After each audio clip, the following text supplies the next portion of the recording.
मैंने अपनी एक वीडियो में बताया था कि 2004 में सऊदी अरेबिया में ऑयल की तलाश की जा रही थी तो अचानक खुदाई करने वाले को जमीन के अंदर एक इंसानी ढांचा नजर आया। इस ढांचे का साइज बहुत ज्यादा बड़ा था जिसे देखकर वहां मौजूद इंसान खौफजदा हो गए। जब सऊदीया की गवर्नमेंट को इस बात का पता चला तो उन्होंने फौरन इस जगह को सील करवा दिया। लोग सोचने लगे कि इतने बड़े इंसान का ढांचा किसका है। सऊदी गवर्नमेंट ने कहा कि ये ढांचा कौम आद में से किसी का है और इस कौम का जिक्र अल्लाह ने कुरान पाक में किया है। इस ढांचे के साइज को देखकर पता चलता है कि अल्लाह ने कौम आद को कितना बड़ा बनाया था। इसके अलावा दुनिया में कई ऐसे ढांचे मिले हैं जिनका साइज कौम आद से तो छोटा है लेकिन आम इंसानों से बहुत बड़ा है। आज हम उन्हीं ढांचों की बात करेंगे जिनको देखकर आप दंग रह जाओगे। तो पूरी वीडियो वॉच कीजिएगा और आप देख रहे हैं स्पेस वर्ल्ड। इस तस्वीर को देखें। ये ढांचा मिला था ईस्ट चाइना के जियाओजिया विलेज की खुदाई के दौरान। इस ढांचे की लंबाई को जब मेजर किया गया तो वहां मौजूद लोगों के होश उड़ गए क्योंकि इसकी हाइट 1.9 मीटर थी। जब इसकी हड्डियों को टेस्ट किया गया तो पता चला ये ढांचा 5000 साल पुराना है और इस जगह पर सिर्फ एक ही ऐसा ढांचा नहीं मिला बल्कि इस जगह पर 104 बड़े इंसानों के घर और 205 ग्रेव्स थी और यहाँ से मिलने वाले हर ढांचे का साइज बहुत ज्यादा बड़ा था, यानी ये पूरी बस्ती बड़े कद वाले इंसानों की थी। इसके बाद बात करते हैं एलियन स्कल की। इस तस्वीर को देखें। इसमें दिखाई देने वाला स्कल मिला था पेरू से। इस खोपड़ी को देखकर साइंसदानों ने कहा कि इसका साइज इतना ज्यादा बड़ा था कि इसकी बॉडी का साइज 20 फीट के करीब हो सकता है। इस खोपड़ी को कई सालों तक स्टडी किया गया लेकिन साइंसदान इस बात को साबित नहीं कर पाए कि ये खोपड़ी किसी इंसान की है या किसी और मखलूक की, क्योंकि इस खोपड़ी का डीएनए किसी भी इंसान के साथ मैच नहीं किया। इसी वजह से इसके स्कल को एलियंस का स्कल कहा गया। लेकिन कुछ लोगों का कहना है कि पुराने जमाने में किसी कबीले के लोग अपने सर को कपड़े से इतनी जोर से बांधते थे जिससे उनकी खोपड़ी पीछे को लंबी हो जाती। इंसानों के अलावा इंडिया में एक सांप का ढांचा मिला जिसका साइज भी बहुत ज्यादा बड़ा था। इस सांप का नाम था वेसुकी इंडिकस। इसके अलावा नॉर्थ अमेरिका में एक केव है जिसका नाम लव लॉक केव है। इस केव को जब साइंसदान स्टडी कर रहे थे तो उन्हें यहाँ एक ऐसा स्कल मिला जिसे सीटी के कहा जाता है। ये लाल बालों वाले ऐसे जॉइंट थे जो इंसानों को खाते थे। हैरान करने वाली बात ये है कि ये लोग जमीन के अंदर रहते थे क्योंकि यहाँ से ये स्कल मिला था वहाँ पर पूरा एक अंडरग्राउंड सिटी मौजूद था जो इस बात का सबूत है कि ये लोग जमीन के अंदर रहा करते थे। इसके अलावा साउथ अफ्रीका में एक पाँव का निशान मिला जिसका साइज 1.2 मीटर है। जिसका पाँव ही इतना बड़ा है, जरा सोचिए उसकी हाइट कितनी ज्यादा होगी। एक अंदाजे के मुताबिक जिसका ये पाँव था उसकी लंबाई 30 फीट तक हो सकती है, लेकिन हकीकत में वो जानदार कितना बड़ा होगा इसके बारे में अल्लाह के अलावा किसी को नहीं पता। बुल्गारिया में से एक ऐसा ढांचा मिला था जिसकी छाती पर लोहे की राड को ठोका गया था। जिन लोगों ने इस राड को इस ढांचे में ठोका था उनके मुताबिक ये इंसान एक वैम्पायर था और इस राड के ठोकने से ये नाउज़ुबिल्लाह दोबारा जिंदा नहीं होगा। इसको एंटी वैम्पायर रिचुअल कहा जाता था और इस जगह से टोटल 20 ढांचे मिले थे जिनका साइज भी बहुत ज्यादा बड़ा था। इस तस्वीर को देखें। इसमें दिखाई देने वाला ढांचा एक औरत का है जो डेथ वैली में से मिला था। कुछ लोग एक सोने की केव में खुदाई कर रहे थे तब उनको ये ढांचा मिला जिसकी हाइट 12 फीट थी। 1912 और 1924 में इस जगह से बहुत से ढांचे मिले थे जिनका साइज आम इंसानों से बड़ा था। इसके बाद नवंबर 2017 में साइंसदान की एक टीम ने थाईलैंड में मौजूद क्राबी की एक केव के अंदर खुदाई की तो उनको कुछ इंसानी हड्डियां नजर आईं।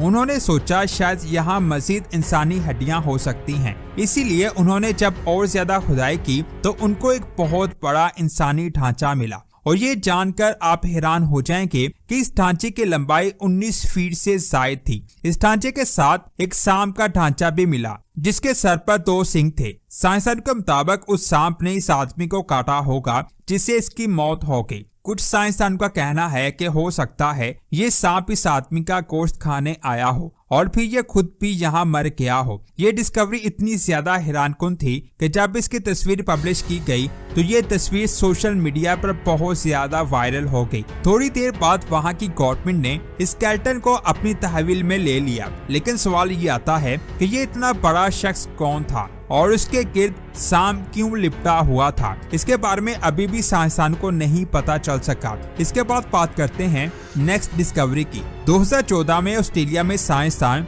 अलोरा नामी एरिया में एंशिएंट सिविलाइजेशन के सबूत को फाइंड कर रहे थे तो अचानक एक आदमी को जमीन के अंदर इंसानी खोपड़ी नजर आई। मजीद खुदाई करके जब इस खोपड़ी को बाहर निकाला गया तो उसे देखकर सब हैरान हो गए, क्योंकि इस खोपड़ी का साइज आम इंसानी खोपड़ी से बहुत ज्यादा बड़ा था। जिसके बाद उन्होंने उस एरिया में मजीद खुदाई की और इसकी पूरी बॉडी को बाहर निकाल लिया। जब इसके साइज को मेजर किया गया तो पता चला कि इसका साइज 17 फीट से ज्यादा था। जब साइंसदानों ने इसकी एज जानने की कोशिश की तो वो दंग रह गए, क्योंकि उनके मुताबिक ये ढांचा 2,25,000 साल पुराना था, जिसके बारे में जानकर साइंसदानों के होश उड़ गए। आप इस स्केलेटन के बारे में क्या कहेंगे, नीचे कमेंट्स करके जरूर बताएं। इसके बाद बात करते हैं एंशिएंट डिस्कवरी की। आज से 2000 साल पहले चाइना में इस हथियार को बनाया गया।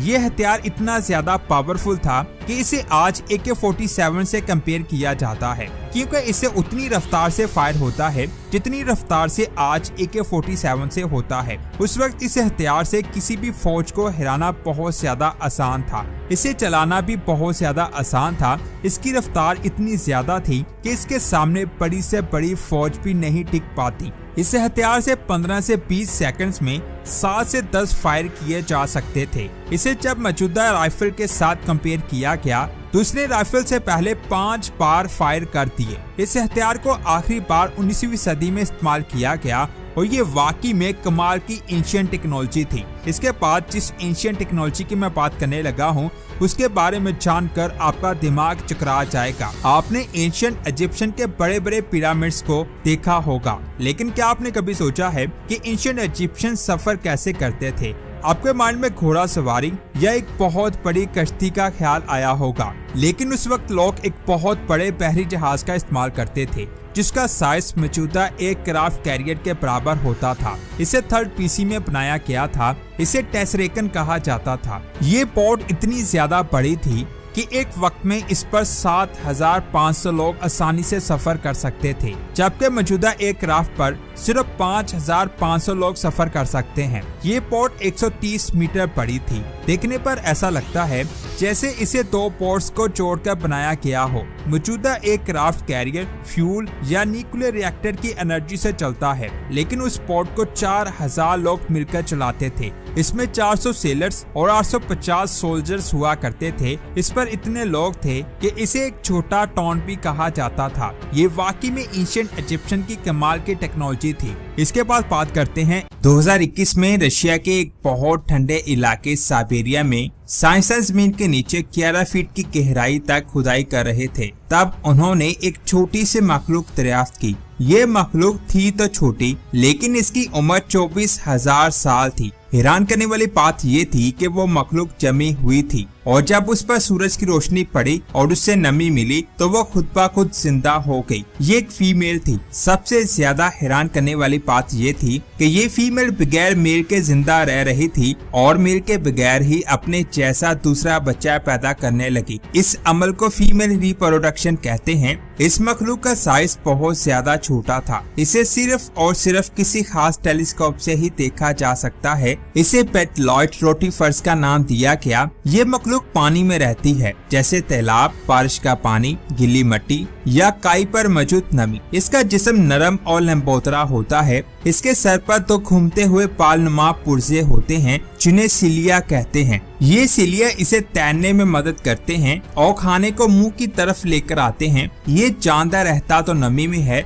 लेकिन फुल सूखे मौसम में भी जिंदा रहता है। जब पानी खुश्क हो जाता है तो ये अपना जिस्म सुखा लेता है, यानी एक खास नींद जैसी हालत में चला जाता है। और जब इसे नमी मिलती है तो ये फिर से अल्लाह के हुक्म से जिंदा हो जाता है, जैसे कुछ हुआ ही नहीं। जब ये चीज बर्फ के अंदर से मिली तो ये जमी हुई थी और साइंसदान के मुताबिक ये 24,000 सालों से जमी हुई थी। लेकिन जैसे ही इसे नमी मिली तो अल्लाह के हुक्म से ये चीज जिंदा हो गई, यानी ये चीज कई सालों तक सूख जाती है और जब इसे नमी मिलती है तो अल्लाह के हुक्म से दोबारा से जिंदा हो जाती है। साइंसदान के मुताबिक इस जानदार पर रेडिएशन का असर नहीं होता और तो और ये मखलूक हवा में भी जिंदा रह सकती है। साइंसदान के मुताबिक इसमें एक खासियत ये भी है कि अगर इनके जिस्म का डीएनए टूट भी जाए तो ये खुद ब खुद उसे दोबारा से जोड़ लेते हैं। अल्लाह के हुक्म से ये जानदार सख्त तरीन माहौल में भी जिंदा रह सकता है। ये तब खत्म होगा जब अल्लाह का हुक्म होगा। साइंसदान इनको अनकिलेबल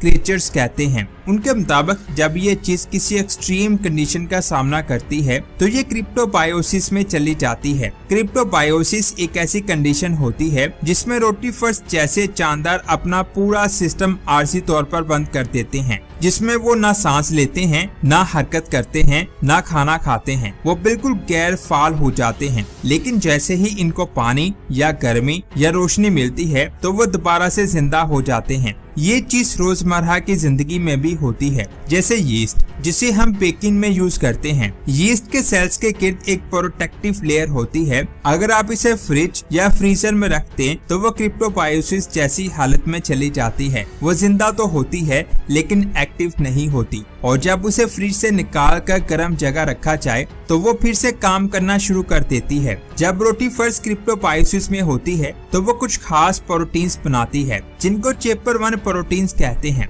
ये प्रोटीन्स एक तरह के बॉडीगार्ड होते हैं। इनका काम होता है कि जब कोई सेल स्ट्रेस में हो, यानी गर्मी में, ठंड में, जहरीली गैसेस में, पानी की कमी में, या उस सेल पर बुढ़ापे का असर हो, तो ये प्रोटीन सेल के अंदर वाले प्रोटीन्स को टूटने नहीं देते। अगर बात करें इंसानी सेल की तो हमारे सेल के अंदर भी प्रोटीन्स बहुत ज्यादा जरूरी काम करते हैं। लेकिन जब हमारा सेल स्ट्रेस में होता है, जैसे गर्मी में, ठंड में, जहरीली हवा में, पानी की कमी या बुढ़ापे में, तो वो प्रोटीन्स अपनी असली हालत खो देते हैं। अगर इन प्रोटीन्स की शेप बिगड़ जाए तो प्रोटीन या तो काम का नहीं रहता या फिर यही प्रोटीन सेल को नुकसान पहुंचाता है, जिसकी वजह से कुछ बीमारियां होती हैं, जिनमें ये बीमारी जो प्रोटीन के बिगड़ने की वजह से होती है। लेकिन अगर मैं बात करूं रोटीफर्स की, तो इनके अंदर ऐसे प्रोटीन्स हैं जो सेल को हार्श कंडीशन में भी बचा सकते हैं, उसे खराब होने नहीं देते, जिसकी वजह से ये किसी भी सख्त हालत में जिंदा रह पाते हैं।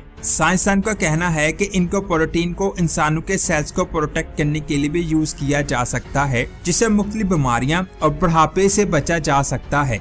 लेकिन सच ये है कि हर चीज को फना होना है। कोई भी चीज मौत से नहीं बच सकती, उसे एक न एक दिन मरना जरूर है और इंसान पर बुढ़ापा जरूर आता है। ये अल्लाह का बनाया हुआ एक निजाम है। जिस मखलूक को साइबेरिया की बर्फ से दरियाफ्त किया गया है वो 24,000 साल पुरानी है। पहले लगता था कि ये सिर्फ 10 साल तक ही जिंदा रह सकती है, लेकिन उस मखलूक की बर्फ में दरियाफ्त के पास से पता चला कि ये मखलूक आइस एज के दौर से जिंदा है, जब दुनिया में मैमोथ जैसे जानदार हुआ करते थे। जब इस चीज को बर्फ से बाहर निकाला गया तो ये ना सिर्फ जिंदा हुई बल्कि ये बच्चे भी पैदा करने लगे, जिसके बारे में मैंने ऊपर वीडियो में बात की थी, जिसे पार्थेनोजेनेसिस कहते हैं। ये एक ऐसा तरीका है जिसमें जिंदा चीज बिना मेल के बच्चे पैदा कर लेती है, जिसकी एक एग्जाम्पल एग्स है। ये अंडे बिना मेल के बेबी बनने लगते हैं। इसके अलावा कुछ कीड़े, रेप्टाइल्स जैसे केचुए, छिपकलियां और कुछ परिंदे भी स्पेशल कंडीशन में बच्चे पैदा करते हैं। मिसाल के तौर पर हनी पीस यानी शहद की मक्खियां।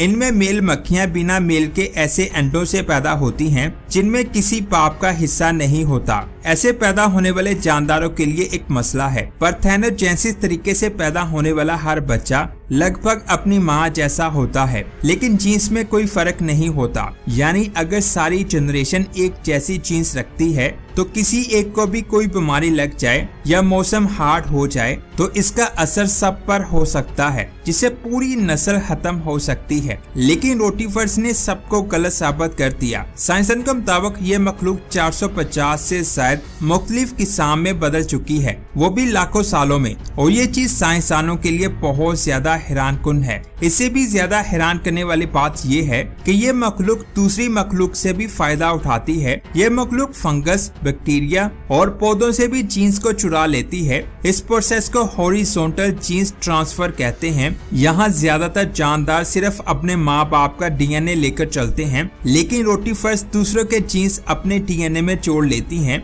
जैसे किसी और की किताब से कोई नया फार्मूला निकाल लेना। ये ऐसे जीन्स चुनती हैं जो इसे मुश्किल वक्त में मदद दें, जैसे ज्यादा गर्मी, रेडिएशंस या जहर से बचने वाले जीन्स। कुछ साइंसदानों ने ये तक बताया है कि रोटिफर्स के डीएनए का 10% हिस्सा दूसरी मखलूक से आया हुआ होता है। ये तो ऐसा हुआ जैसे किसी ने दूसरी लैब का सीक्रेट फॉर्मूला चुरा कर अपना बना लिया हो। जब बैक्टीरिया मर जाते हैं तो उनका डीएनए हवा में बिखर जाता है और रोटिफर्स उन टुकड़ों को उठाकर अपने डीएनए में जोड़ लेती हैं और अपने आप को अपग्रेड करती रहती हैं। अजीब बात यह है कि नॉर्मल हालत में इनकी जिंदगी का दौर सिर्फ 2 हफ्ते होता है, लेकिन सही हालत में जाएं तो ये हजारों सालों तक जिंदा रह सकती हैं। ये सब अल्लाह के हुक्म से होता है। अल्लाह की मर्जी के बगैर एक पत्ता तक नहीं हिल सकता। इस मिट्टी में एक और मखलूक मिली जिसका नाम राउंड वॉर्म है, यानी नेमाटोड्स, जो पहले ही साबित कर चुकी है कि वो भी बर्फ में हजारों सालों तक जिंदा रह सकती है। साइंसदानों ने साबित किया है